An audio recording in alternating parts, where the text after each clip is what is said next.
Breaking news: Yoruba to break away from Nigeria latest by December 2021. Sunday Igboho. So many rallies have taken place in the southwest region of the Nigerian nation. The Ekiti state capital at Ado-Ekiti was on agog during the time Sunday Igboho went for rally.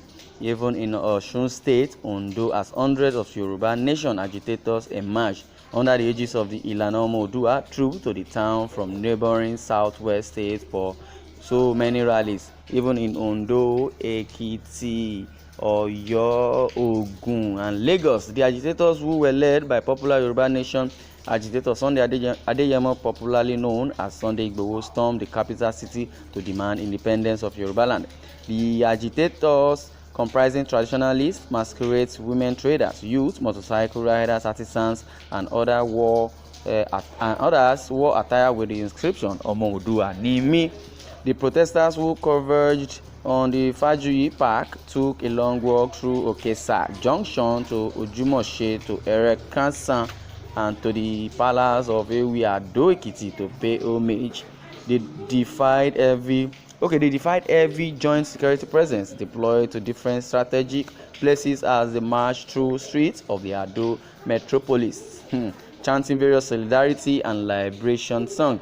Among the solidarity songs included "No Going Back on Yoruba Nation," "We Are Ready to Go," "Enough is Enough," "We Are Not Slaves to Fulani," "No Retreat, No Surrender," "Let Hausa Go Their Way, Let Fulani Go Their Own Way," and Igbo people should also go.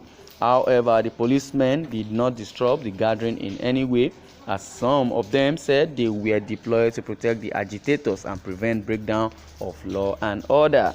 Addressing the mammoth crowd, Sunday Igboho said that no effort would be spared to rescue the Yoruba nation from the firm grips and vestige of the Fulanis, who have been oppressing the people of the southwest from time immemorial.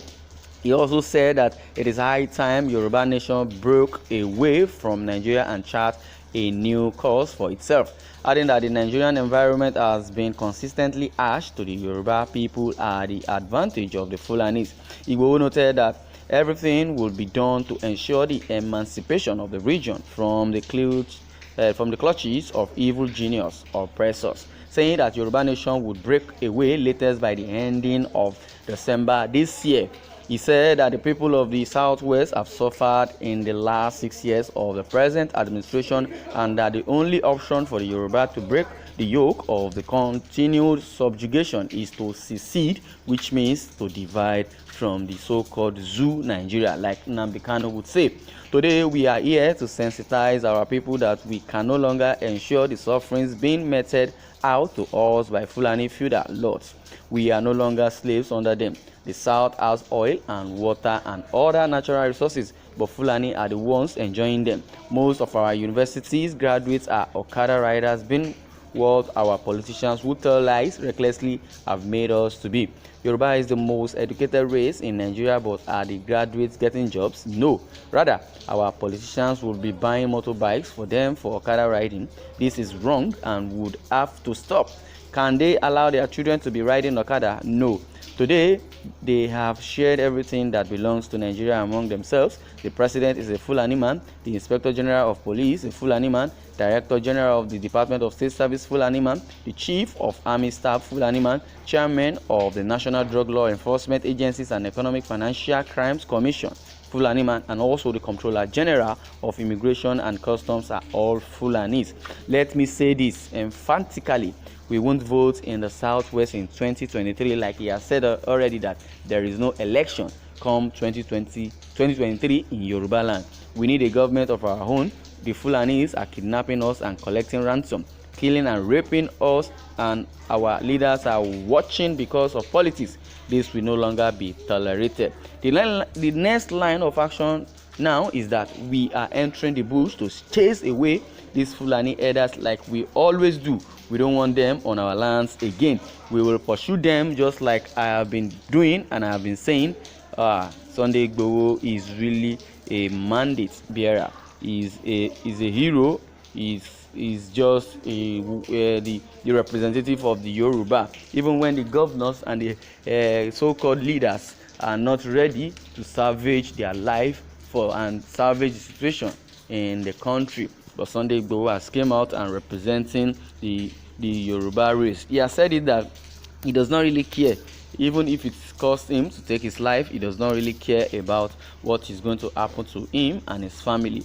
But when it comes to Oduduwa Republic, Oduduwa Nation is ready to give teeth for that he has no power of his own, but God is on his side. But he has said it that nobody has monopoly of power like the Buhari and the caucus are doing. They think they can, intimidate every Southerner, because the government of Buhari is the government of Fulanization, the government of nepotism, government of genocidic, and government of irrational decision.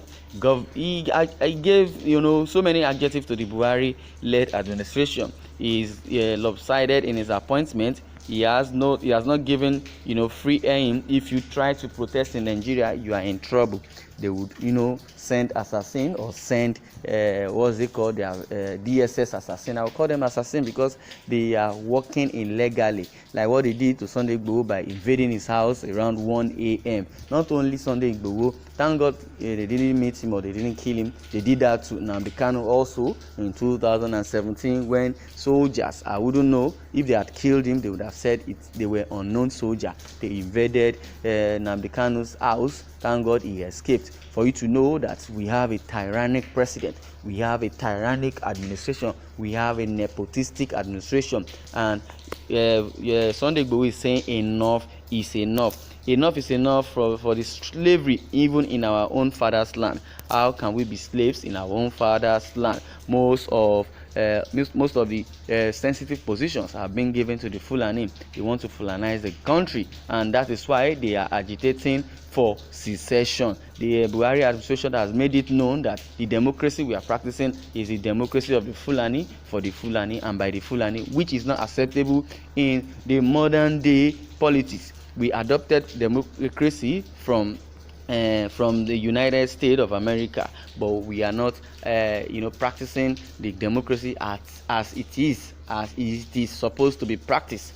Meanwhile, the colony that we were under, British colonized us, but we're not practicing parliamentary system of government, though we adopted democracy. I believe the adoption is just because for them to be corrupt and greedy and also manipulate Nigerians. Well, it has been said that a word is enough for the wise. As it is, by December, Yoruba nation will cease to exist under Nigeria. Yoruba Republic will emerge definitely. Come 2023, Sunday Igboho has said there won't be any election in Yoruba land.